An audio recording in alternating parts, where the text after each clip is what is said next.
Hello and welcome everybody to Game 3 of mTwDIMAGA versus Hasu from the IEM Global Challenge in Guangzhou, China.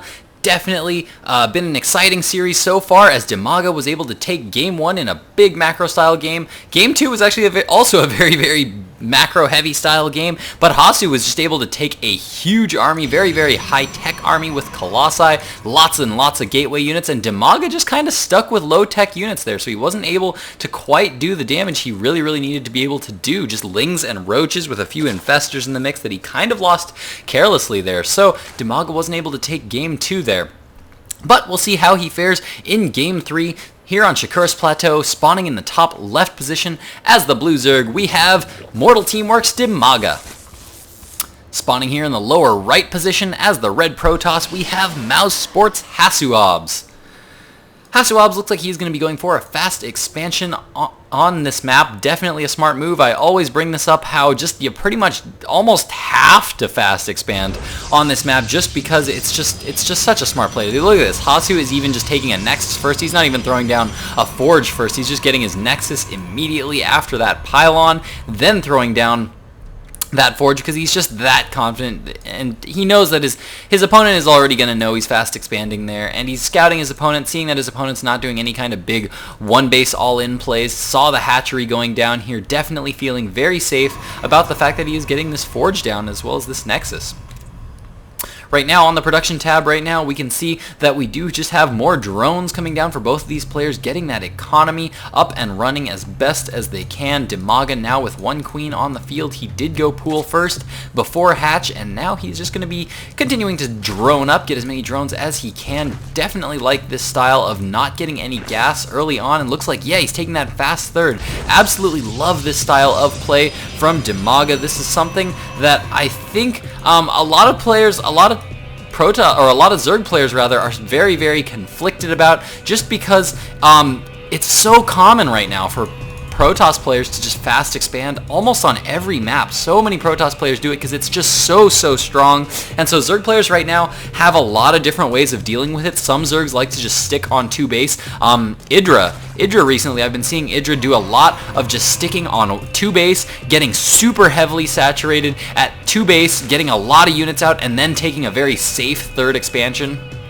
Definitely something worth considering. And there we go. Yep, we do have a very smart Zergling here by mTwDIMAGA. Now we do actually see a photon cannon here going up on the ledge. Looks like he's going to try to force a cancel, or force a I don't know what to call it. He's just going to force mTwDIMAGA to lose his third expansion here, and it looks like he's going to be thinking some Zerglings here, and Hasu definitely going to be in a good position here if he can get this third taken out this early in the game. This is a 300 mineral investment here for mTwDIMAGA, but lots of Zerglings are now coming up, and yeah, there we go, and we do have the cancel now coming down for Hasu.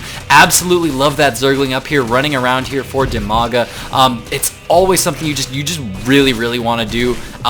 Zerg players, do it.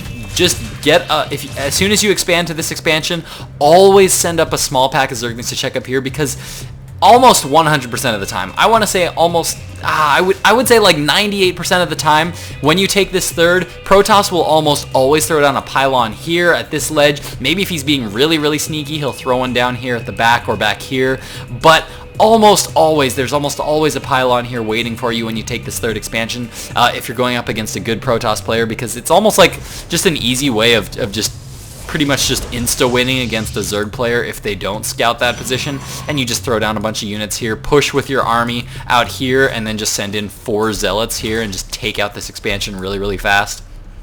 Very strong push there for Protoss players. So as a Zerg player, you definitely always want to shut that down. And as you can see, mTwDIMAGA even sending that Overlord up there to make sure that no further pylons are going to be going down up there. Now we have a very late Zergling speed coming down for mTwDIMAGA. This is of course one of the little tricks of this build, that because he was just on minerals for so long, getting up a lot of drones, he then needs to get up 4 gas geysers really fast and start getting up his tech very quickly at an accelerated rate. We can see the Roach Warren coming down for mTwDIMAGA right now. Spawning Pool researching that adrenal glands, or not the adrenal glands, rather the metabolic boost for those Zerglings, and now he's parking just a good number of Zerglings out at the front of the base, keeping an Overlord in the back so that he can keep an eye on this worker count. Now morphing an Overseer. Looks like he's going to be trying to get in there and maybe try to get either a Changeling down, or maybe even try to start getting a few of those contaminations down on some of these production buildings here for HaSu and go for a big push at the front.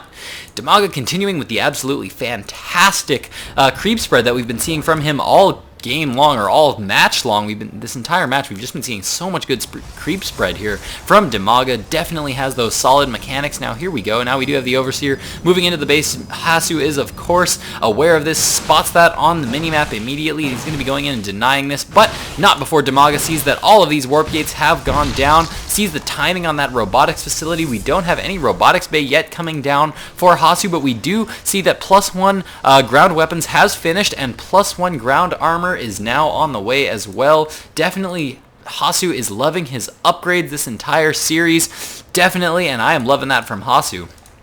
Now we do see a few spine crawlers down in the middle. Looks like DIMAGA is once again going to be going for this Ling Roach style of play. He's definitely going to need to attack a lot sooner than he did before. He's just now starting his +1 ground carapace upgrades for his ground units, and he, like I was just saying, he really needs to attack earlier this time if he's going to want to go with this kind of, I guess some people call it tier 1 units. I kind of don't like to go with the tier 1, tier 2 unit. I don't know what to call it, that notation. That I'm just not a huge fan of that style of notation there for units. But if you gotta do it, you gotta do it. Lings and roaches, pretty much you can get them on hatch tech, so they call it tier 1 units. I guess for the purposes of this discussion, sure, tier 1 works. He needs to go for an early attack just because these units really just don't do that well once Colossi are up on the field, especially with this high of a sentry count as HaSu is going for. It's just not that effective against this group of units. So we're definitely need to see a change of styles here from DIMAGA in this game. We do see some more Overseers moving around the map right now, being morphed in. We do have that Glial Reconstitution Roach speed up right now, taking a 4th base as HaSu takes a 3rd base right now. I would almost think that DIMAGA needs to attack soon and deny this 3rd from really getting that much mining done, just because a 3-base Protoss is really scary to go up against. Once a Protoss is on 3 bases, it's really hard to stop them, and they get really ridiculously strong. Even if you're 1 base ahead, they're just so strong.